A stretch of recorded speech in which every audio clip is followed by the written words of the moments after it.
All right, thank you, Sarah. So good morning, everyone.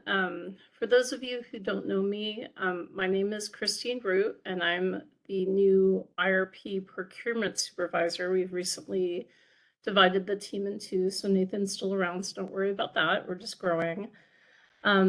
Welcome to our office hours today on the midterm reliability net qualifying capacity validation tool. Can you go to the next slide, please?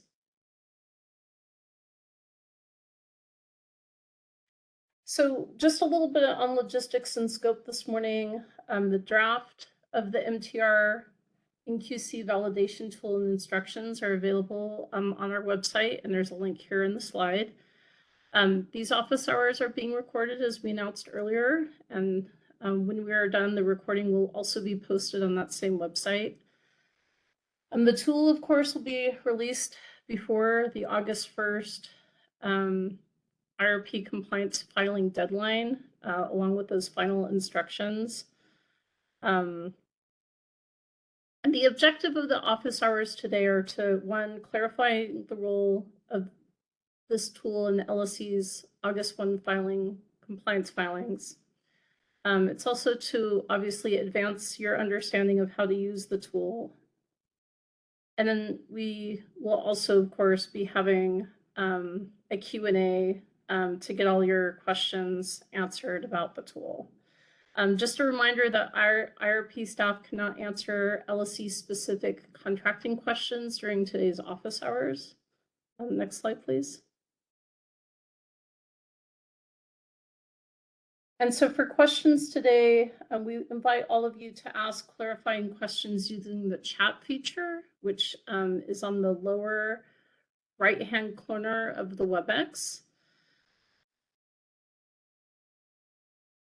But that we ask you to save specific questions for the Q&A portion at the end of the office hours. Outstanding questions that have been submitted will not be through the email, will not be addressed today in the workshop hours. And if we don't get to everyone's questions today during the time slot allotted, of course, please email those to us at the email address below. Next slide, please. So just an overview of the agenda. I just walked through a quick introduction. Lauren will be handling the context, process, and timing, followed by a brief review of the MTR ELCC materials. And then next up, Sarah will be walking through the validation tool and covering some common errors, and then we'll be going into Q&A. And with that, I will happily turn it over to Lauren. Thank you, Christine. As Christine said, I'm just going to talk through some context really quick before we go through the tool. So if you could go to the next slide. Okay, so this slide here is just to give some context on kind of the overall picture of IRP procurement. The first table here shows the amount of procurement that has been ordered thus far in IRP, and it's in megawatts NQC. So as I think all the folks on this call know, we now have 3 procurement orders that collectively order 18,800 megawatts of NQC and cover the years 2021 through 2028. The second table on this slide is to show our contracting, our compliance filing schedule. And so as folks also know, I believe the midterm reliability decision required that starting in 2024, the online date for resources move up to June 1st. It used to be August 1st, and now will be June 1st. For procurement, and this is to get a little bit more summer reliability. And so because of that, the compliance filing schedule has changed as well to be in December and June to match that required online date. So what that means is that we're going to have two filings every year except for 2023, which is our switchover year. in which we're going to have this upcoming filing that we're talking about today, August 1st, 2023, as well as we're also going to have a filing in December. And that'll be the first filing for the June 2024 online date. All right, next slide. Okay, so just to give a little more context about what we're expecting to come in on August 1st, 2023 at a high level, just before we get into the tool, which is the focus of today. So this filing that's coming up on August 1st is required for all LSCs that have obligations under D1911-016, as well as D21-06035.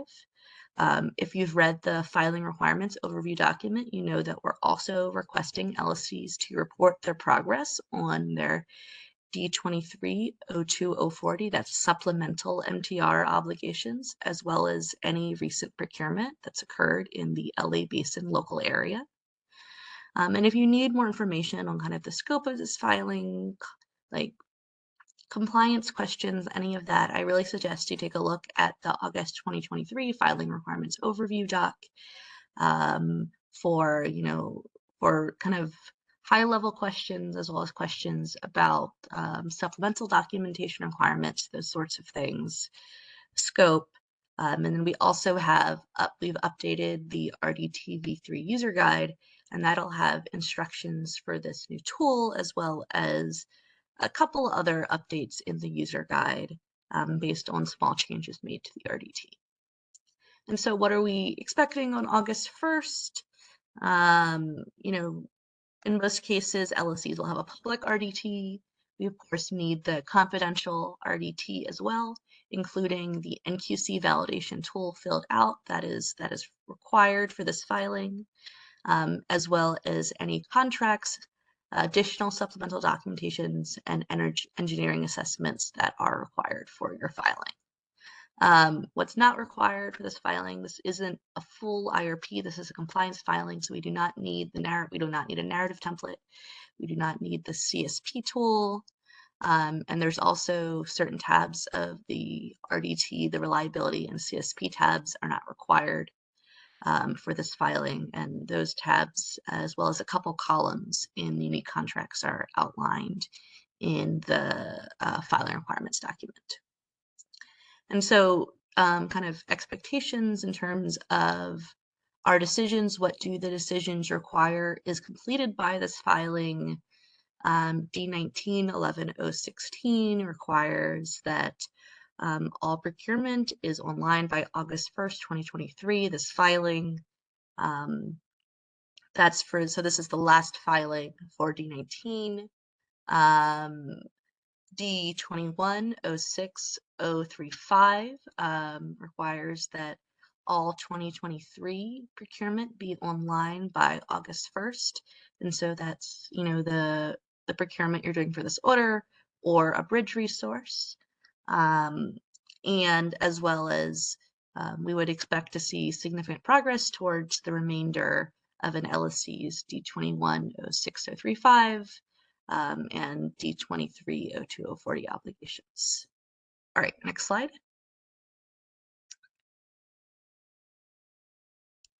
Okay, so now just a quick overview of the tool's purpose and scope. And so this new tool is why we scheduled this session today. We want to walk through it with you. We think it's going to be really useful. Its core use is to help validate the NQC that LSCs are reporting for MTR and supplemental MTR contracts. And so, as you know, the NQC methodology required by MTR is based off of ELCC studies that are conducted for this purpose. And, in many cases have different ELCCs by year and by contract execution date, as well as in some cases by which tranche an LSC has chosen to put their resource in. And so for this reason, we've definitely gotten questions from LSCs regarding these NQC rules and how to use the ELCC study, as well as, we've as staff have found it harder to validate these NQCs in a timely fashion the way we'd like to. So we see this tool as being designed to help show us how LSCs are thinking through their ELCCs and coming up with the NQC numbers that they're reporting. And also to show LSCs what numbers they're coming up with, what numbers you're coming up with are, different from the assumptions embedded in the tool, which is kind of what we would expect based on our rules. But we'll get more into that later in the walkthrough of the tool. So that's what the tool does do. What the tool doesn't do is it's not official commission direction or compliance decisions. And this is partially because there's a little bit of flexibility in some cases in how LSCs can assign resources to tranches, which makes it very hard for the tool to, definitively say that an LSC's must match the logic embedded in the tool. So in most cases, we expect that your value should be matching the logic embedded in the tools, but in some cases, it may be valid for you to enter something that is different from what the tool is calculating. So something else the tool does not do is this version of the tool will not track and validate the Diablo Canyon replacement procurement requirements. We know this would be useful. We got some LSC feedback to that effect, and hopefully a future iteration will include that functionality. And so finally, scope. This tool is designed to reflect MTR and supplemental MTR ELCCs and NQC methodology. It's not designed to reflect D19 or other procurement methodology. So you do not need to enter D19, 11, 016 contracts into this tool, or any other procurement you're reporting in your RTT, like LA Basin contracts that aren't MTR. Please still put those contracts as required or requested in the unique contracts tab of the RDT. You just do not need to put it in the NQC validation tool tab. If a contract is being used towards both D19, 11, 016 and D21, 06, 035, you can enter only the MTR, the D21 portions of the tool, portions of the contract into the tool. And finally, if a contract is energy only, you do not need to enter that into the tool at this time. That could change when if we build the functionality for the Diablo Canyon replacement procurement, but for this iteration, just not enter the energy only contracts into the tool. Please still enter them into the other parts of your RDT. Okay. So that was a brief overview of what we're trying to achieve with this tool and its scope. I'm now going to just spend a few minutes covering where you can find our resources on ELCCs and the NQC methodology as required by MTR, which is crucial for using this tool.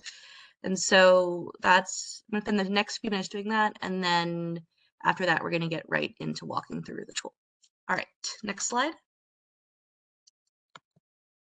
All right, so this slide is more designed to be a resource for you kind of after the session. This links to all our ELCC studies and related transmittal memos. So starting with 2021, we have both a ELC study and a transmittal memo, and these are designed to be used for Tranche 1 and Tranche 2 resources, as well as any Tranche 3 and Tranche 4 contracts if the contracts were signed or entered into before November 30th, 2022. Okay, so that's 2021 materials. For 2023 materials, I'm going to kind of go through this list backwards. We have the incremental ELCC study that was updated in January 2023. And then next we have the transmittal memo that went along with the study. And this is the staff memo you should look at for tranche 3 and 4 resources with contracts that were signed after November 30th, 2022, as well as for tranche 5 and 6 resources. And then finally, we have the recently released June memo, which was required in D23-02-040. And this memo confirms that the values we posted in the 2023 study will be used and are not being updated. So in general, looking at the study is really good for understanding the ELCC values and how we arrived there. And the transmittal memos kind of summarize the values more briefly and are better for looking at like compliance rules and additional compliance information that we want you to have around using these ELCC values. All right, next slide. Okay, this slide has the same information, but I think it's a little easier to look at. This is just a table showing the breakdown of by tranche, which resource your tranche you're looking for, where you should look to find the ELCC values to use. So for tranche 1, you're always going to look at the 2021 study for values. Same for tranche 2. For tranches 3 and 4, that's where contract execution date matters. And so 2021 study for contracts before 11/30/2022, 2023 study for contracts after 11/30/2022. And tranches 5 and 6 are you're always going to look at the 2023 study. All right, next slide. Okay, so I'm just going to quickly review how you're going to see the ELCCs presented in the NQC validation tool. So the ELCC values, if you want to look at the values, they'll be available in the miscellaneous abbreviated MISC tab of the RDT. So if you want to make sure you're associating the right values, check that tab for the list. But when you're using the NQC validation tool tab, you're going to see the ELCCs in a drop-down menu, and they're going to be presented as names, not as values. And the naming convention is as demonstrated on this slide. There are 3 parts to the naming convention for each ELCC name. There's resource type, which also will include different durations of storage. And then it's going to be like underscore, and then it's going to be the year of the resources tranche that you're applying it to, that the ELC applies to, and then the last part of the ELCC name and how it's displayed is going to be the contract execution date of the ELCC, whether it's pre or post November 30th, 2022 ELCC, as that's relevant. All right, next slide. And so just quickly, some additional ELCC guidance here. There are some resource types that were not included in the ELCC studies. So where we don't have values from our ELCC studies, we follow the RA counting rules that were available at the time the contract for the resource was executed. And so that's from the D21 requirement, D21-06-035 requirements listed right here. And then finally, this is from the transmittal memos. LSCs must use every ELCC tranche that's presented. So you can't overuse a tranche even if you've done your procurement, early years. So generally all LSCs will have equal access to all the ELCC tranches, regardless of what their starting position was when these orders first came out. And so, if you have questions about that or kind of related questions, again, I recommend looking at the transmittal memos. They have direction regarding this these kinds of questions in those memos. All right, next slide. Okay, and I think this is my final slide before we get into a walkthrough of the tool. We got some good feedback from LSCs that we are working on. And so this is just a quick list of some of the changes we expect to make to the tool. We're going to fix the 2027 and 2028 obligations where those are inaccurate or switched. We're going to update the ELCC value for the demand response or load mod resource. It will not be 0. We're going to change the COD, the online date logic embedded in the tool so that June 1st or August 1st contracts will go into their proper tranches rather than having it just be by month. So that will be corrected. We're also going to add a line to the summary tab of the tool so LSCs can add any pending compliance trades just so we can see if something's not adding up there in terms of their obligation, we can see why.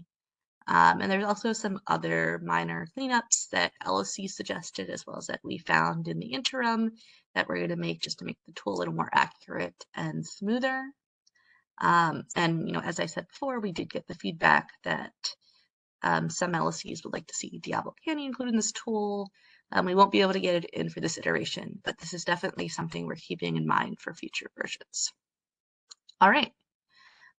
So that was some kind of context and intro on ELCCs. I'm now going to hand it over to Sarah to kind of walk you through the tool. Yeah, thanks, Lauren, and thanks everyone for joining us today. I'll just dive right into it, and then hopefully we have quite a bit of time for Q&A. So just to start and sort of leave off where Lauren left us, the general sort of like guiding principle that we had when we set up this tool, beyond just getting the information that we needed, is that we really didn't want to have a number of new cells for LSCs to fill out. So the tool itself is built on what LSCs are already filling out in the unique contracts tab of the RDT. And so with that, if you're on the NQC, the MTR NQC validation tool, that tab itself within the RDT, you had sort of like 5 key areas of information. The first being the LSC unique contract ID. Again, this pulls directly from the RDT and will be what the LSCs provide when they submit their RDT. When you're in the NQC validation tool, you'll have a drop-down menu where you'll be able to select what you've already input. From there, we're also asking the LSCs to identify the resource type for that contract. Within the RDT itself, we don't directly ask, is this a solar project? This will be like the direct information that we use for our validation. And then third is the MTR tranche that it's being used for. And those tranches, again, as Lauren mentioned, are available in the MTR ELCC materials. So regardless of whether or not that's a hybrid or non-hybrid resource, and I use hybrid sort of as a catch-all, understanding that some are paired and some are hybrid, but I'm talking, a generation plus a storage component. Those 3 will be the same. There are some slight differences on the next 2 pieces of information that we'll ask for LSCs, but the general logic applies to both of them. The first will be that we'll ask LSCs to manually enter the percentage of the identified contract, which they're counting for their identified tranche. And I'll go through an example of what that looks like. And then the last part will be the ELCC that you're using for the identified tranche, which again, I'll walk through and we'll follow the logic that Lauren showed on a previous slide. So we can just dive in a little bit to what we need on the RDT. And let me start by saying that whatever we talk about today doesn't sort of like replace what we're expecting for the RDT. So we still expect all of the other fields to be filled out. And I think LSCs have become pretty comfortable with the RDT itself. But for the purposes of this, I'll just sort of highlight the really key portions of the RDT that will be used in the NQC validation tool. So for the non-hybrid contracts, the contracted nameplate capacity is what we're using to calculate based on the information that LSCs are providing. the NQC value. So that will be the critical part for the calculation. Other than that, you'll notice that there are additional tranches added to the RDT for the new procurement adopted in D2302040. And so we will use the NQC that you input in your RDT to match it against what we're calculating within the tool. Again, for the hybrid contracts, the same information will apply, but I'll just direct you that that is hybrid paired flag is critical for how the tool reads hybrid and paired contracts. And it's necessary that that's filled out correctly, or else you'll run into errors on your validation tool. Additionally, you'll need to have the contracted generation and the contracted storage components. And you'll be entering an ELCC and a percentage for both of those. And then just for both of those, the procurement category, particularly for the long lead time resources, is critical for the summary tab of the MTR NQC validation tool within the RDT. So I think that kind of gives an overview of the fields that are going to be the most important within the RDT for the tool. We can jump just into what a sample entry will look like. For those of you that have been able to sit with the tool for a little bit, this may be kind of a slow walkthrough. For those of you who haven't had a chance, hopefully this is helpful. And then I think at minimum, this will help guide maybe some of the questions. So I'll jump into this and then I'll go into where you may see some errors and some of the common just RDT and potentially NQC validation errors that we might expect to see. So to start here, you're in the NQC validation tool tab. And as I mentioned, this is built off of what's in the unique contract ID. So if you're an LSC filling this out, you'll select the contract for which you are going to be filling out the rest of the information within the tool. You'll see here that I have multiple entries for a single contract. Anytime you're using a contract for a distinct tranche, you will need to do its own row. So that's in contrast to the RDT, where IRP staff typically asks for one row of data per contract.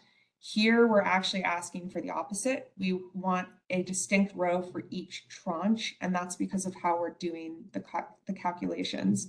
And I'll just note, and I'll say this a number of times, that this tool can only build off of what you provide us in your unique contracts tab. So if a contract is missing from the LSC unique contract ID dropdown menu, please make sure that it's included in your unique contracts tab, because it should autofill from there.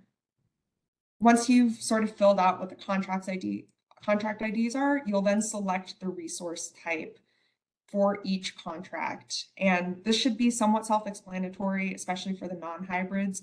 But one thing to really note for the hybrids is that we need LSCs to make sure that they're giving us the generation and storage combination resource type. So this should be a single line.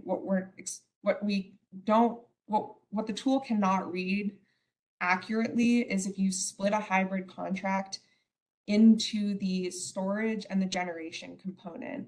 So the reason that this becomes an issue is, in this example, if we go through sample 1 hybrid, for example, if you check that this is a storage resource, but in your RDT, you have the flag that this is a hybrid resource, you're going to be trying to fill out a non-hybrid allocation for the percentage of the contract and the ELCC when really it's a hybrid. And you'll cause issues like not only for yourself within the tool, but also with our downstream data checks. So again, for hybrids, one line for the generation storage component. So after you've sort of selected your resource type, you'll then select the tranche. And as I mentioned, each time a contract is used for a tranche, it will get its own row. So if we take the first one, which is this geothermal resource, what this is saying is that this geothermal resource is only being used for tranche 6. Now, if you look below and you do sample 1 hybrid, you can see that's being used as for tranches 2, 3, and 4, and there are distinct rows for each time that is going to be used for a tranche allocation. From there, you then take the percentage of the contract that's going to be used in the tranche that you've previously identified. Again, in this geothermal example, what this is saying with 100% is that 100% of the contracted nameplate capacity is being used for the tranche 6 allocation, whereas what we're seeing for the sample 1 hybrid is that 15% of the contracted generation and 15% of the contracted storage are being used for tranche 2, 50% is being used for tranche 3, and 35% is being used for tranche 4. There are a few sort of like nuances within here. The percentages don't necessarily have to match. I'm sure there are sort of like every permutation of what LSCs are contracting. The key part is that we don't want to see over 100% allocation for a single contract. That there's a flag within our NQC summary tool that will flag that as an error, and likely we would reach out if that error did persist.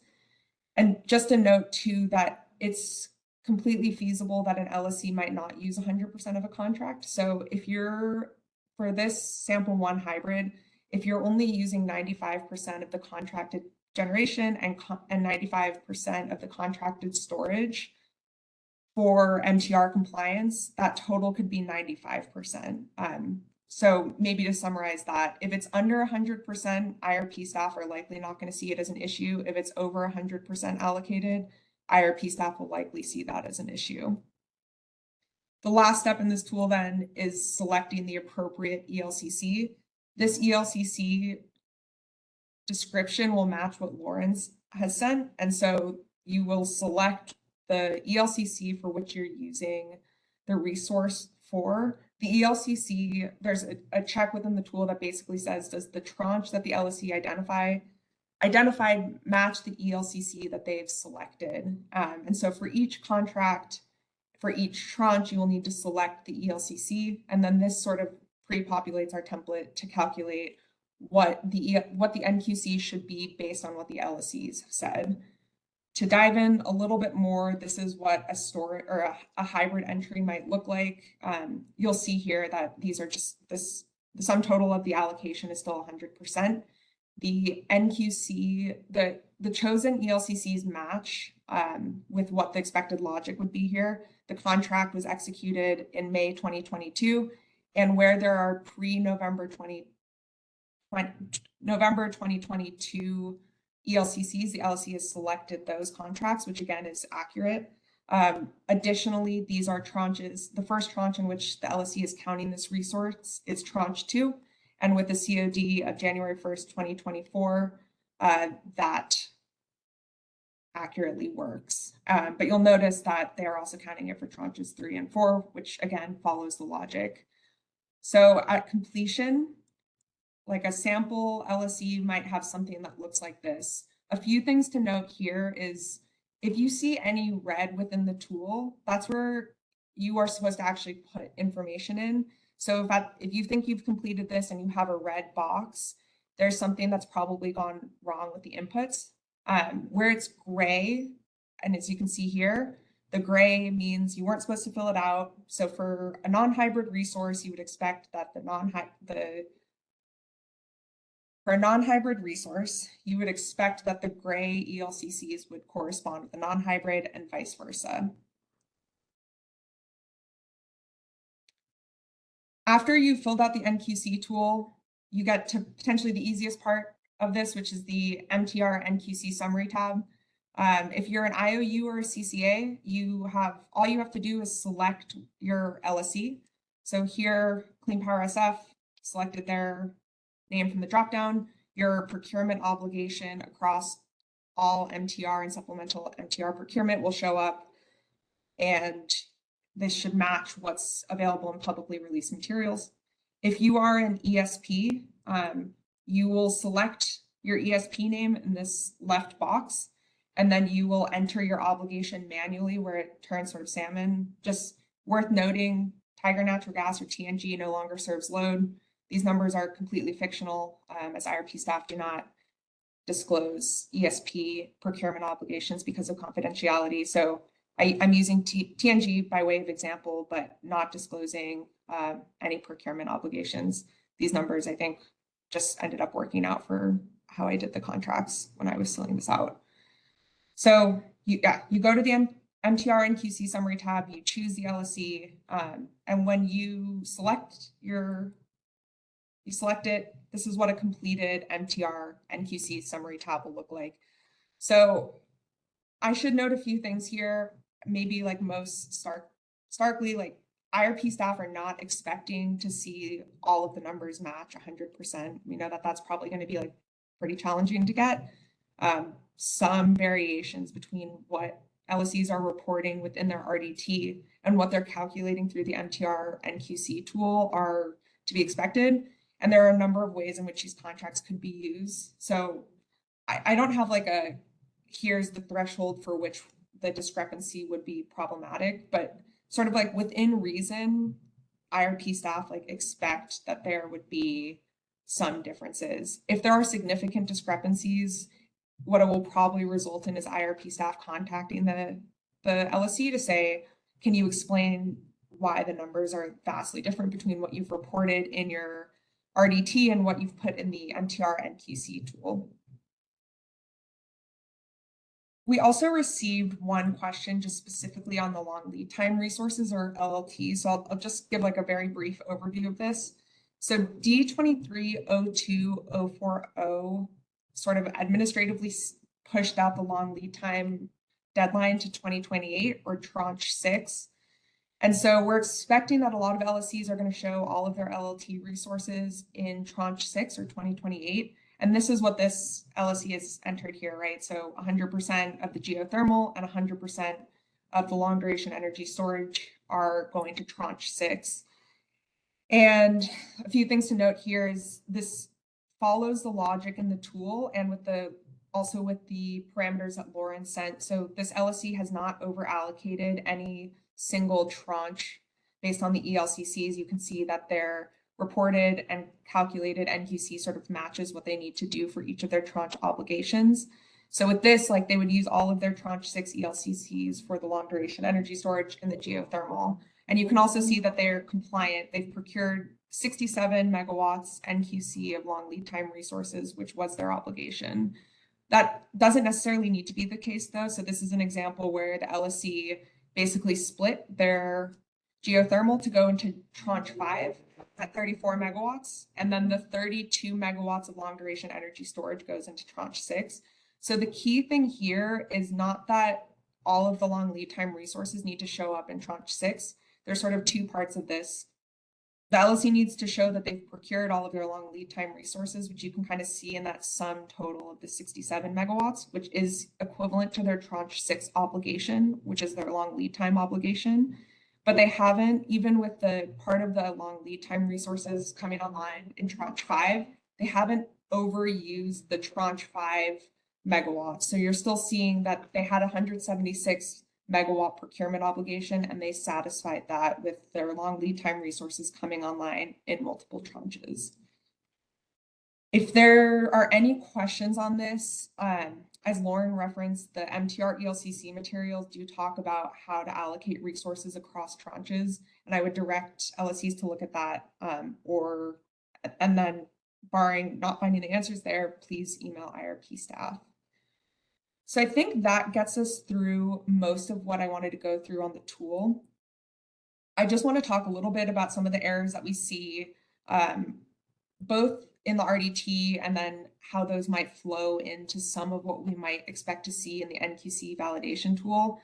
And then after that, I'd be happy to open it up to questions, but I'll start just with like a general, I know I mentioned this before, but whatever LSEs enter on the unique contracts tab carry through to this MTR NQC validation tool. So our outputs and what's going to be calculated in the tool really depends on that information that's provided within the unique contracts tab. There's only so much that we can do if there are errors there, and we can only evaluate MTR compliance with what LSEs are providing us. And also just to note that this is like one tool within our evaluation package. So it's not, we'll take this as part of a holistic package of IRP compliance where we will evaluate this and supplemental documentation and sort of the regular suite of things. But having correct information in the RDT will be critical to having a tool that reflects what we think LSEs are telling us for their MTR compliance. There are also, if you kind of got beyond what LSEs are required to provide within the MTR NQC tool, there are a number of flags that basically just say false or true. And these are based on our understanding of what a contract might tell us about if the contract is eligible to count for a specific tranche, and various other flags. I'll just say that some of these are the date example that Lauren provided, like currently the logic in the tool right now would say that a 2023 project that came online 6/1 would not be eligible to be a tranche 1 project. We sort of know that there are going to be some false flags within that. So I would not expect LSCs to have sort of like true across the board in those flags. But if IRP staff cannot reconcile like why something might not follow our expected logic, the next step for us will probably be to ask the LSC to explain it or to otherwise demonstrate that the resource is eligible for the tranche that it's allocating the resource. So I would say like those flags, you're more than welcome to look at them, but and if there are sort of false across the board, that's probably a red flag, but we kind of expect there to be a mix of true and false in there. And there are just like a number of good reasons that a resource might count or go towards a tranche that doesn't match exactly what IRP staff might expect it to do. There's 40 plus LSCs with every type of contract available, and we know that there will be edge cases and there will be any number of reasons might not follow that. So I would not take 100% stock in what those are saying. From there, I just also want to walk through some of like the main issues that we've seen in RDTs while we have a number of the LSCs here. So one of the first and big ones is where LSCs will often not just provide the incremental additional megawatts per tranche within the RDT. So if you look at this first table, what this is saying to IRP staff on the aggregation side is that in tranche 2, an LSC procured 15.6 megawatts NQC of this identified resource. In tranche 3, they procured 43.8 megawatts additional to the 15.6 that they procured for tranche 2. And then the same thing for tranche 4, where they procured 28.2 additional megawatts. What we often see is that LSCs do that addition for us. So the second one in red is basically adding the 43.8 to the 15.6. Our guidance is to only include the incremental additional megawatts in the NQC, or else it's going to look like LSCs have wildly overprocured and will generally cause errors in our data aggregation and probably lead us to ask for a resubmission. I've already said this, but it bears it's worth repeating here that LSCs should only have a single line for paired or hybrid resources. So again, the first table shows in red what you should be filling out. This kind of makes sense. For the wind portion, you will do the percentage of the nameplate, and for the storage portion, you will do the percentage of the storage that you are allocating for each of the tranches. If you split them up, as you see here, into like the wind or the generation and the storage components, you've undermined the data flag that you have in the RDT, which is reading that paired hybrid flag. So it's sort of critical to keep the two together, or else you're going to have like a 0% storage allocation on this like wind line, and then a 0% generation allocation on this storage line. This goes back to what I was saying about the key fields for the NQC calculation. For hybrids, the really critical parts are to make sure that LSCs have filled out their contracted name generator megawatts and their contracted storage, because that's what we will be using to calculate the NQC in the tool. And then the other part is this is hybrid paired. If that's not filled out for a hybrid or paired resources, you won't, like the tool will not be able to give you the correct logic. So it's critical that that is filled out. Vice versa, if you have a non-hybrid resource and you flag it as a paired resource, you will run into errors where we will be asking you to provide the contracted or an ELCC for the contracted generator and the contracted storage.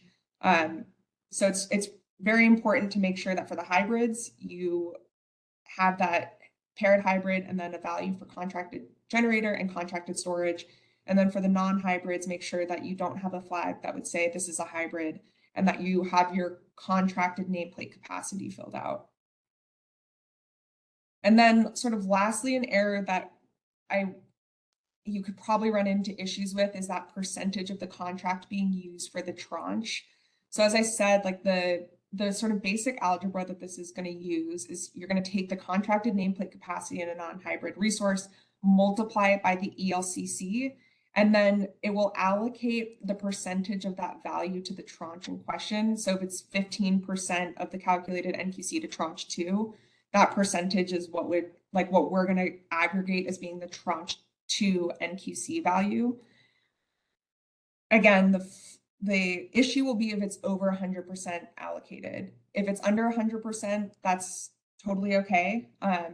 This is also probably going to be one of the sources for discrepancies among what LSEs are reporting within their RDT and what's coming out of the NQC tool. I'm sure there's a number of LSEs that have contracted like very specific percentages that go beyond just 10% or 15% and might go to a few decimal points. And so just worth reiterating that staff are not expecting this to be 100% matching, but within some sort of ballpark is really what we're going for. If there are really significant differences, I found going through some of the contracts that it was the percentage that kind of threw it off. So I would try tinkering with that. Beyond sort of just that overview of where errors might occur, just some data cleanup notes. When you have a unique contract ID, that unique contract ID should only be used once. And once it's used once by an LSE, please don't use it again for like any purpose. If you have a unique contract ID for a contract that's terminated, please also consider that unique contract ID terminated and don't reuse it. It makes it pretty hard for us to track different contracts. Kind of related to that, please make sure that the unique contract IDs are actually unique. If you have duplicative unique contract IDs, it is really quite challenging for us to track resources. And we'll flag it as an error. 2, there are a number of LSEs who will provide the CAISO number for the resource that they've contracted with, and then provide sort of like a generic name for the resource. It's really helpful if you can use the information that's included in the CAISO interconnection queue report beyond just saying like generic storage. That nomenclature is like, I kind of see that as for very future, maybe like 2028 projects, but a 2024 project with a CAISO generator interconnection queue report probably has a name that's a little bit more descriptive than generic _ storage. So try to use the information CAISO publicly provides if you don't have something else. And then lastly, and this is a guidance also for D1911-016 resources, if LSEs are reporting online projects, which given where we are in the D1911-016 and also with the MTR compliance period, please provide the CAISO resource IDs. LSEs should have those because they're submitting these for RA as well. So please provide the CAISO resource IDs. It makes it much easier for us to track the various ways in which we're using these data. And again, it makes our lives much easier. I think with that, I'm going to stop sharing screen and I will open this up to Q&A.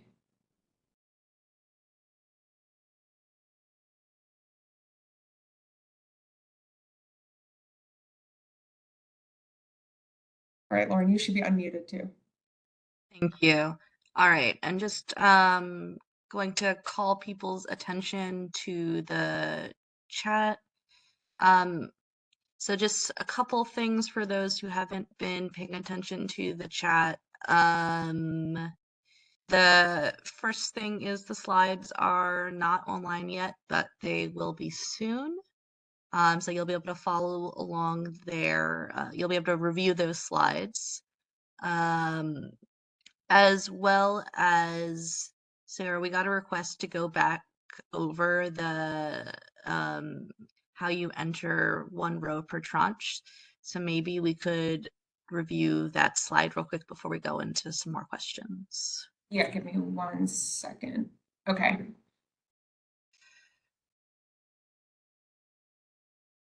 All right. So folks can see that we can just focus on this sample 1 hybrid right here. So for each tranche that you're going to count a resource, you will just list the contract and then the tranche in which it's going to be counted for. And then you will say like what percentage of that resource is going to be used for each of those tranches. And so maybe a way to think about these percentages is that it will be a percentage of the calculated NQC.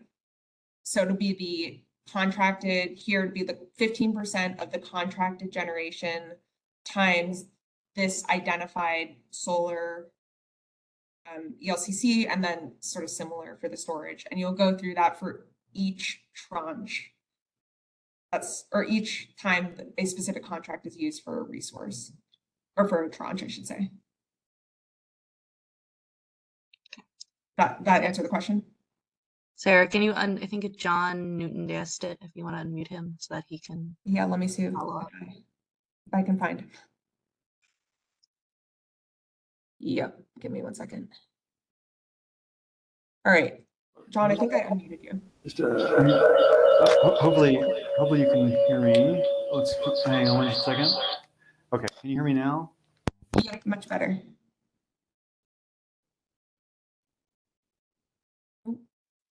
I'll unmute you again.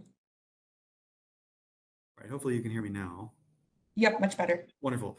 Actually, you did answer my question, so thank you. You went over the validation tool materials a little more after I sent my note. Thank you. Yep.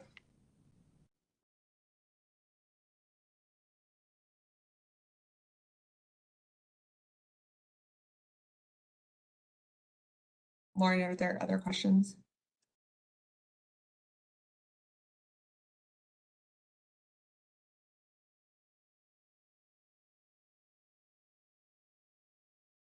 Yep. I got her. Yeah, sorry, I don't think I have the ability to unmute myself. Yeah, so let's go over a couple other questions from the chat. Let's see. Just going down the ones we haven't answered yet. So we have a question from Sarah at PCE. If we are planning to use a paired resource with 4-hour storage towards the Diablo Canyon replacement requirement, should we list it as a 4-hour resource or 5-hour resource in the MTR validation tool? Sarah, do you have thoughts there? That's my initial thinking, is that would be one to have helpful sent via email so that we can sort of like work out the example. But if you have something more clear, I'll defer to you. Yeah, I think it probably depends on whether you're using it toward your if it's all being used towards Diablo Canyon is an important question there too. But yeah, please, Sarah, send us this question and we'll get you a definitive answer back there if you send it to IRP data request.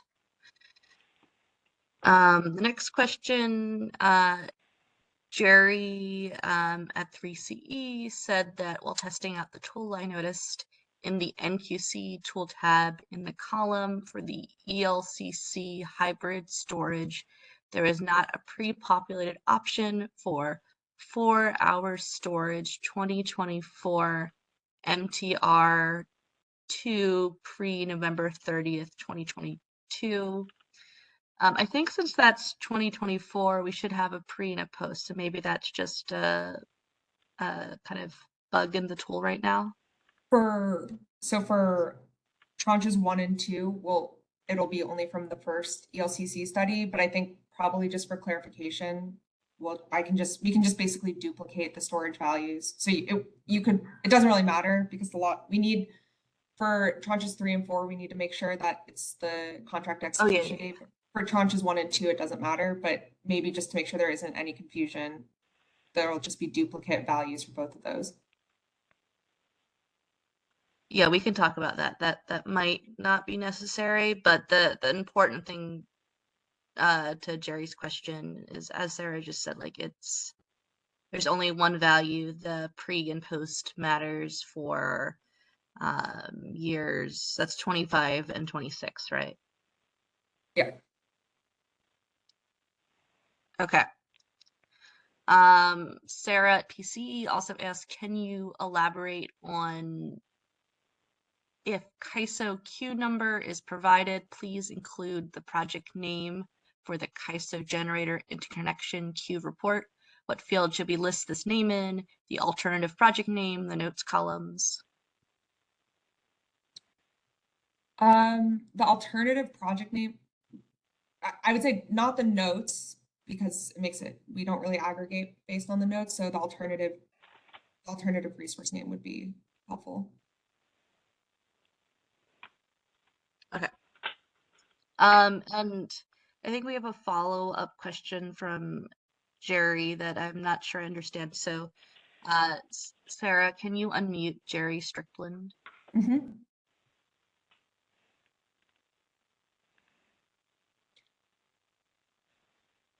Okay, Jerry, you should be unmuted. Hi, can you hear me? Yes. Thanks so much. You answered it. It was just additional information to my first question that you answered. So thank you. Okay, great, thank you. All right, we have a question from Jean Lee who says, the terms hybrid and paired are used sometimes synonymously when they either should or should not. My interpretation of the Commission's intention for hybrid resource is a single resource, example storage/renewable with a single resource ID. Other resources that might be called paired, co-located resources that have multiple resource IDs are not considered hybrid for the purposes of this work product. Could you please confirm? Sarah, do you have thoughts on this, or if not, you might want to unmute Travis. Yeah, no, if you I'm have unmuted. answers on this Yeah. one. Okay. Yeah, it's complicated for sure trying to pin down the exact definition of a hybrid. I don't want to confirm or try and lead you to my interpretation of what the Commission says. However, I think that an important thing to kind of keep in mind is a hybrid is definitely a hybrid if the storage can only charge from the associated resource. If it is independent from the resource and can charge from the grid, then they may as well be just two distinct resources. At least that's it in my mind, and there are probably clarifications for other. I'm sure Sarah and Lauren might want to throw things in there, but I mentioned that because when you start looking at the heuristics mentioned in the Astrape study with E3, there is a heuristic mentioned that in order for a hybrid to qualify for MTR general, to be applicable to the general obligations for ELCCs, there needs to be a proportion of storage to the hybrid. A proportion of generation to the storage.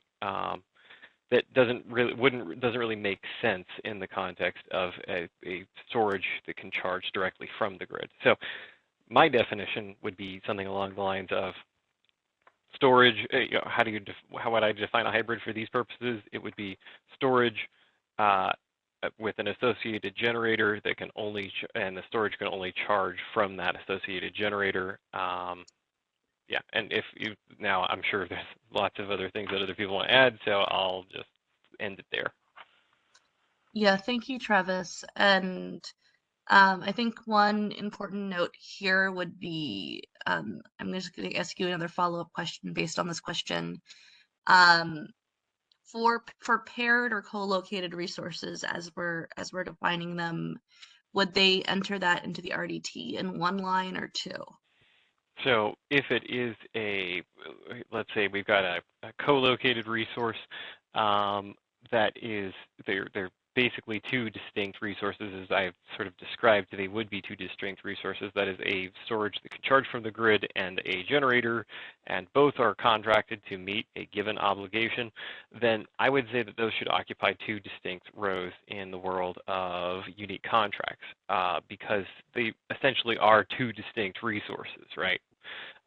Now, if they are in a situation where one can only charge from the generator, the storage can only charge from the generator, I think that's appropriate to have only in one row, as you would normally fill out a hybrid resource in unique contracts where you would enter. I mean, I'm pretty sure everybody here has had to fill out an RDT before, the required hybrid sort of fields. Yeah. Does Okay. that answer the question? I think it does. One Great, row if thank it's really a hybrid. One row is appropriate. Great, thank you, Travis. And just to make sure we answered the question, Sarah, can you unmute Jean Lee?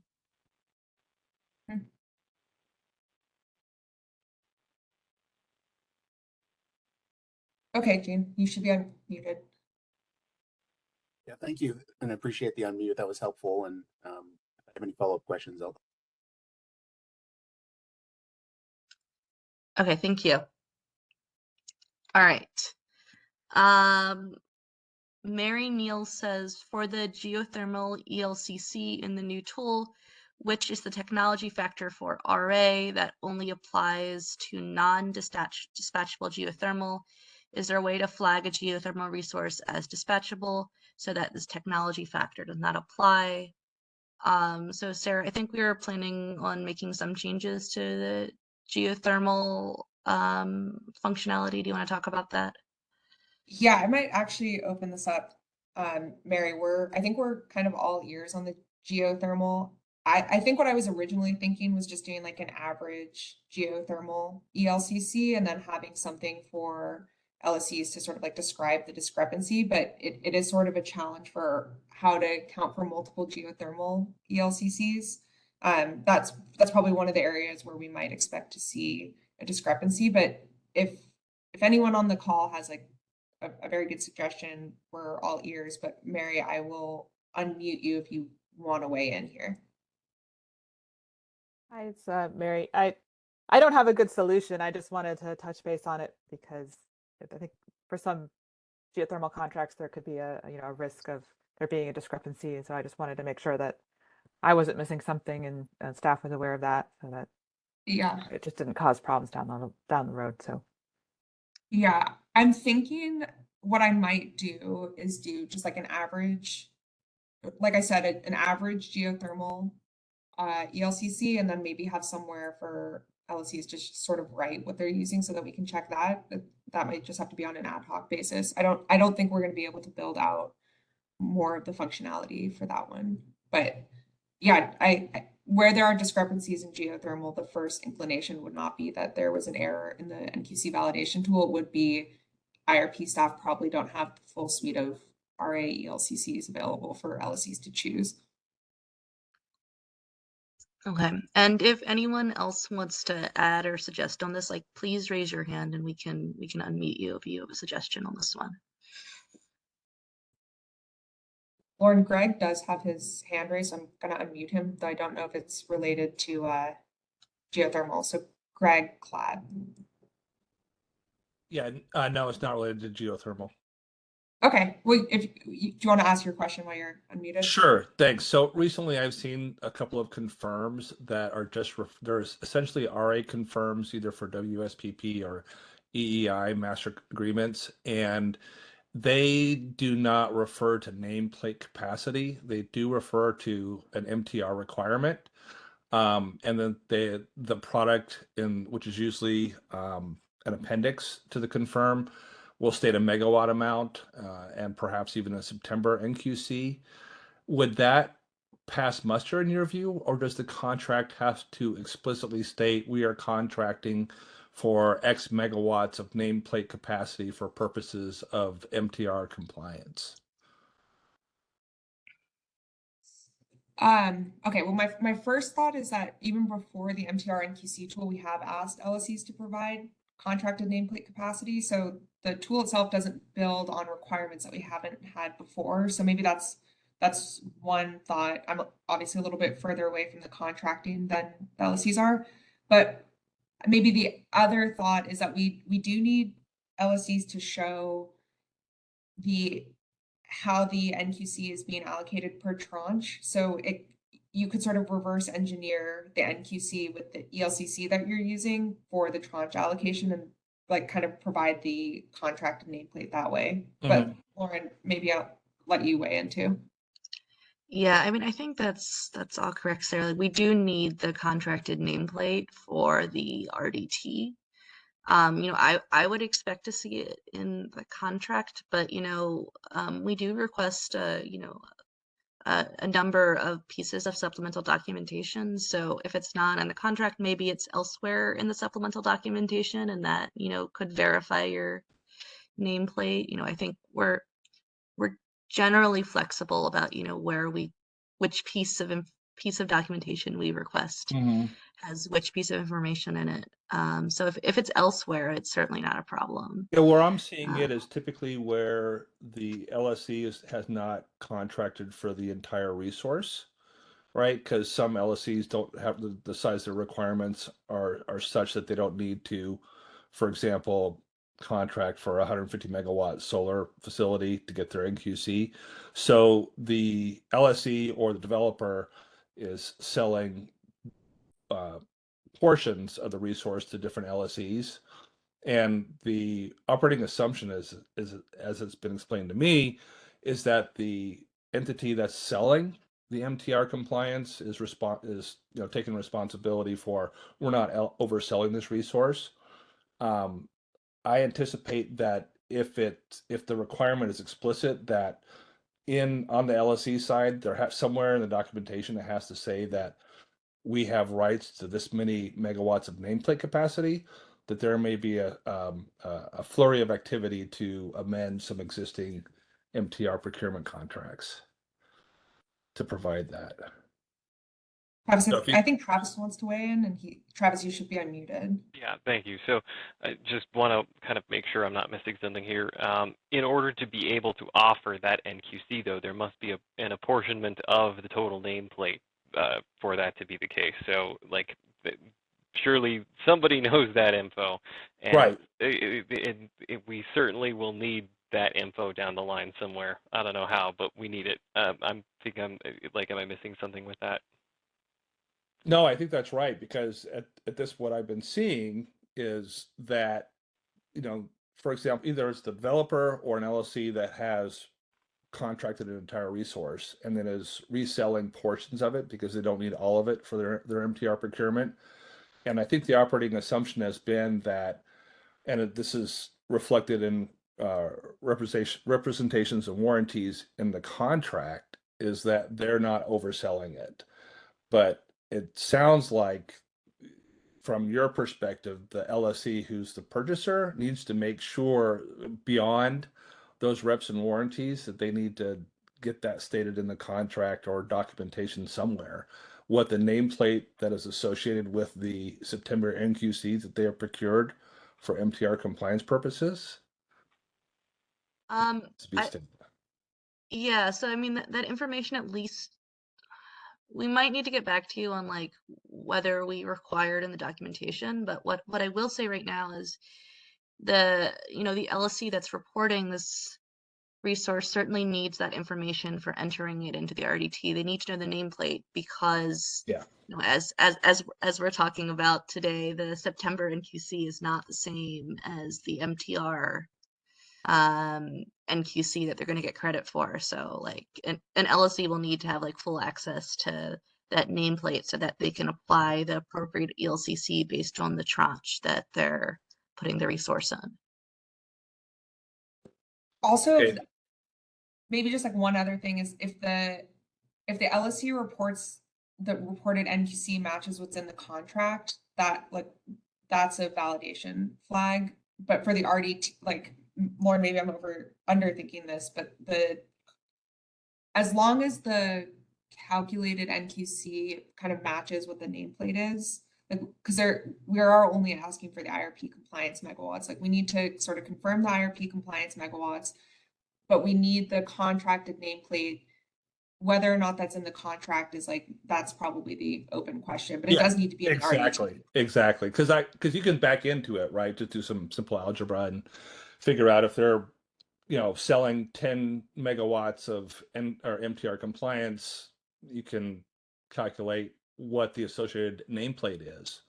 And I think folks can do that in time that have these contracts that don't state a nameplate capacity that's under contract in their existing contracts, can do that for the August 1st filings. But I think that's something that probably needs to be made very clear at some point, so that if necessary, folks can go back and do a quick amendment that makes that explicit. So they're not in the situation where they think they're MTR compliant, but then they find out, 2-3 years after the fact, oh no, we're not going to recognize this because you don't state nameplate capacity in the contract. That would be problematic. Greg, would you mind just sending that via email? I think, Lauren, we might. Yeah, absolutely. Yeah. And if we want to include that, we can, but that was Appreciate helpful. Thanks for raising that, Greg. That No, was a thank you. good point. Yeah. Okay. Any other hands raised, Sarah? No, I didn't see any other hands raised. Okay. Oh, we have Eric. Let me unmute you. Okay, you should be able to chat now. You are still muted if you are talking.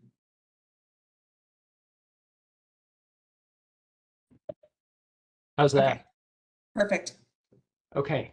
Thanks for the presentation and answering questions today. I just have a process observation. Wanted to highlight for staff the difficulty of stacked compliance deadlines for reporters, and there's been an ongoing challenge.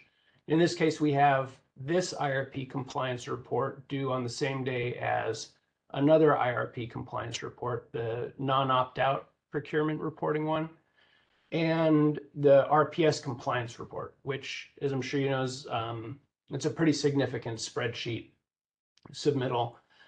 So there's getting the data right, and time to do that and QC it, but also getting all the extra parts together, like confidentiality declarations, motions to file under seal, and then getting those all into the docket office.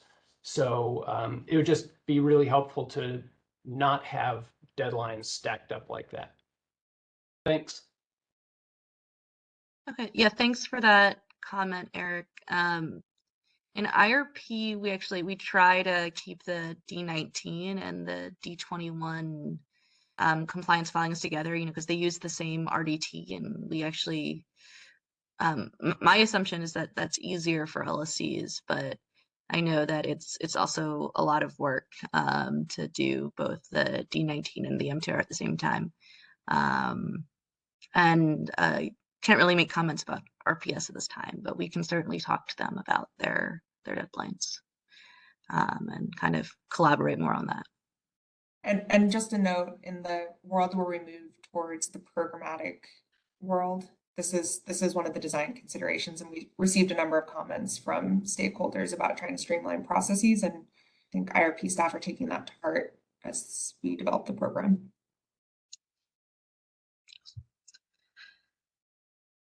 Yeah, and so that's a good note that, if you have more thoughts about that, the program design is probably the good place to give input. All right, going back to the chat, I see a question from Jerry. In the summary, if the reported and calculated NQCs vary, is there a general amount or rule of thumb we should be aware of, i.e. if I reported 103.5 megawatts NQC and the calculated is 111.3 megawatts NQC, is that a large enough discrepancy that we should investigate? Or, for example, if I reported 35.1 and the calculated is 25, I don't think we have a default rule of thumb here. I mean, those sound large enough that, we would hope the LCs would, investigate on their side. But, we don't have any kind of don't submit with a difference over 10% or anything like that. Like no rule of thumbs like that. As we discussed earlier, it's going to be kind of a project type by project type basis. So like a larger geothermal distinction might not worry us much because we know of the technology factors. But, in something we do have ELCCs for, like solar or wind, we might be more concerned seeing a large reported difference. So I guess, Sarah, is there anything else you want to add there? I mean, maybe just to reiterate that, again, this is like one tool in the compliance review. So it's like the discrepancies are going to be part of it, but like if there's a discrepancy between what's in the tool and what's in like the contract when we're reviewing supplemental documentation, it's probably hard to pinpoint like exactly one thing that might like, we're using this as a tool in the toolkit, not the definitive, like we will reach out for X percentage of discrepancy. But yeah, I think Lauren, you said that well. Okay. I don't think we have other questions. Got one more here. Yeah. Sorry, it was early on, and I don't know if we ever actually went back to answer it because it required some research. Brian Beering asked, and I hope I'm saying your last name right. I have a question regarding page 4 of the June 23rd transmittal memo. He says, is the only change to offshore wind ELCCs the clarification that wind resources not located in California, New Mexico, or Arizona would use the Wyoming ELCC? Now, I'm going to say that the, here, let me make sure I've got a clear answer here. So you're going to want to use the ELCCs provided in the January incremental ELCC study for MTR. Those are explicitly stated and were produced afterwards. I am not going to claim to be have read every single word and say that the transmittal memo doesn't say anything relating to out-of-state wind. But on a quick review, I don't think it explicitly calls out-of-state wind out as something being changed. So I would just say just refer to the study that came out in January, and I think you should be good. If I'm not answering part of that question, let me know. Yeah. I think I can give an even simpler answer. Brian, your understanding is correct. So California is going to, for, let's just say we're looking at the January 2023 study, California resources will use the California ELCC, Arizona, New Mexico will use New Mexico, and then any other resource in the West will use the Wyoming ELCC. And that's the only change. There aren't any additional values, but just clarifying, you know, if you have Idaho wind, that you should use the Wyoming ELCC.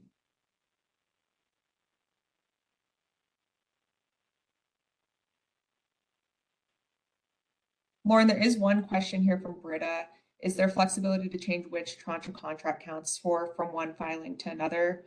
Let me state this, and if you think it's wrong, you can shoot it down. But once a resource is like we're in tranche 1 right now for 2023, you couldn't change a tranche 1 resource to a tranche 2 based on the rest of your portfolio. Like those ones are kind of set, but we understand there would be some shuffling for like a tranche 3 or 4 resource, depending on how resources develop.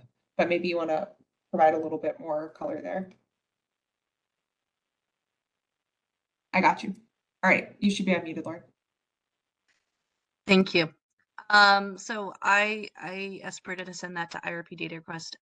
Sarah, that's my thinking as well, but we need to discuss with the compliance team and just make sure that's our final guidance. Okay. Yeah, so Britta, please email us that question, and we'll get back to you with a final response.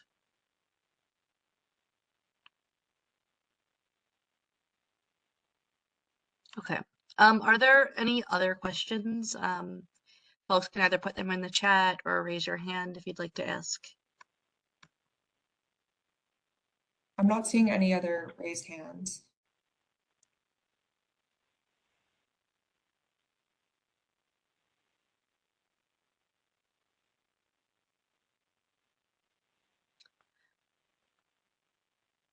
All right, Lauren, maybe we give folks back 8 minutes of their lunch break. Thanks everyone for tuning in. Yeah, thank you so much everyone for joining us today. I hope this was useful, and we'll be getting the slides on the website as well, hopefully pretty soon. Yeah, thank you. And I just want to thank everyone for joining our office hour today and participating. And for those of you that still have outstanding questions that are going to be submitted, we'll be working to get you answers on those soon.